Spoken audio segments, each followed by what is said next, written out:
pertama berkait dengan yang kita katakan pengertian dan juga skop tadi. Kemudian tadi dibincangkan berkait dengan urutan keutamaan dalam bidang kompetensi ini, insya-Allah. Kemudian kita cuba masuk dalam pusingan yang kedua dengan menjemput ahli panel kita yang pertama, iaitu kalau kita perhatikan bahawa kalau sebagai seorang pelajar dan juga sebagai seorang manusia biasa pun, jadi untuk nak melahirkan, kita katakan tadi, sebagai hamba Allah Subhanahu Wa Taala dan juga untuk menjadi khalifah Allah Subhanahu Wa Taala di atas muka bumi ini, kita sangat perlukan kepada kompetensi-kompetensi yang kita sebutkan tadi. Cuma sekarang ni bidang kompetensi itu dia luas sangat. Dia luas sangat, terlalu luas bidang kompetensi tadi. Sudah tentu di sana ada urutan keutamaan dia. Mengikut wakil realiti yang ada pada hari ini, keadaan umat Islam ada pada hari ini, yang disebut dalam hadis Nabi SAW bahawa Islam tu dagang. Pada Islam ghariban wa sayudu ghariban kama bada'a fatuba lil ghuraba wa man ghuraba ya Rasulullah allazina yuslimu iza fasadan nas. Maknanya masyarakat pada hari ini tidak faham Islam dan erti kata sebenarnya. Jadi di sini dalam proses pembinaan manusia ini, nak membinakan pelajar sebagai generasi pewaris, membinakan pelajar generasi sebagai generasi kepimpinan pada masa akan datang, sudah tentu kalau kita melihat kepada sirah Nabi SAW sendiri, ada keutamaan-keutamaan yang perlu diberi penekanan ataupun diperolehi, digarap terlebih dahulu kepada para pelajar kita khususnya dan kepada kita semua umumnya, insya-Allah. Jadi kita minta ahli panel kita yang pertama untuk mengupas, menghuraikannya, dan insya-Allah memang kita tahu, kita dengar pada pusingan pertama tadi pun kita rasa kata pinjam istilah yang diberikan oleh Ustaz Aliyah, kenyang kata dia. Kenyang lagu mana tak tahulah, tapi kenyang tahu dah, puas kita mendengar apa yang insya-Allah yang akan dikemukakan, yang telah dikemukakan tadi. Dipersilakan Ustaz.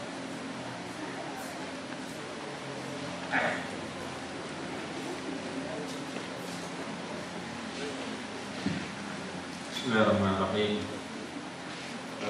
Sebelum saya pergi kepada soalan yang dikemukakan tadi, saya nak sebutkan nak responkan sikit apa yang disebutkan oleh Profesor tadi.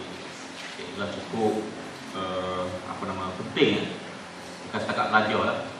Kita semua orang dewasa dan pelajar semua, kita mesti jadikan agama sebagai asas. Jadi sebab tu kalau kita tengok Nabi Muhammad SAW, dia letakkan perkara ni dulu. Dalam perkahwinan mesti yang pertamanya agama dulu. Fasfar bidzati. Hendaklah kita dahulukan agama. Kita akan selamat. Bukan selamat di dunia saja, tapi selamat di akhirat. Jadi sebab tu ada seorang sahabat Nabi. Nama dia digelar sebagai, nama dia Sa'ad, tapi dia digelar sebagai Dzulabidin. Dzulabid tu panggil kan. Maka dikatakan bahawa dia ni rupa tak comel. Macam profesor tadi kot. Macam profesor yang ada, profesor yang profesor sebut tadi lah, orang profesor yang dulu nak nikah dengan orang kena lawa kan. Jadi nak katakan bahawa dia ni tak cantik, tak lawa, dia ni orang lelaki ni, tak tampan. Maka dikatakan bahawa dia nak kahwin. Semua orang tak nak berdiri. Maka dia adukan kepada Rasulullah sallallahu alaihi wasallam. Lalu Rasulullah cadangkan dia supaya pinang seseorang. Pinanglah melalui ayah dia. Maka dia pergi pinang lagi. Maka bila pergi pinang, oleh kerana sebut sahaja nama Rasulullah SAW, maka si perempuan tadi pun setujulah, tak ada masalah. Dan tidaklah lelaki tadi, Dzulabidin tadi, tidaklah keluar daripada rumah tadi, melainkan setelah dia akad nikahkan oleh ayah perempuan. Letakkan agama sebagai asas. Jadi itu cadangan Rasulullah untuk agama lah tu.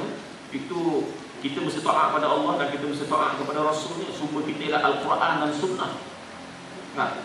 Maka itulah yang dicadangkan oleh Rasulullah.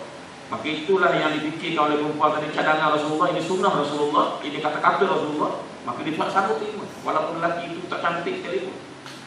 Dan akhirnya lelaki tadi bawalah isteri dia balik ke rumah, belum sempat nak duduk sekali lagi, hanya berkenal-kenalan saja. Tiba-tiba manggil satu suara mengajak berjihad pada jalan Allah Subhanahu Wa Taala. Maka Luzabidin tadi pun dia pun keluarlah dengan pakaian tentera dia dan juga kelengkapan tentera dia. Tak sentuh lagi lah isterinya, hanya berkenalan saja. Dan akhirnya dalam peperangan itu dia mati syahid. Dia mati syahid. Dan menjadi akhlak Rasulullah SAW apabila sahabat-sahabat dia mati syahid, dikatakan Rasulullah akan tengok mayat seorang-seorang dalam peperangan. Jadi Rasulullah tengok lepas pada selesai dalam peperangan, Rasulullah tengok mayat seorang-seorang. Dan apabila sampai kepada saat yang dinamakan sebagai Zulabidin tadi, apabila mayat dia dilihat oleh Rasulullah, ada 3 perkara yang berlaku kepada Rasulullah. Yang pertama, nampak sangat ketaranya Rasulullah sedih. Kemudian Rasulullah ketawa. Dahlah sedih, kemudian ketawa pula. Perkara yang kedua.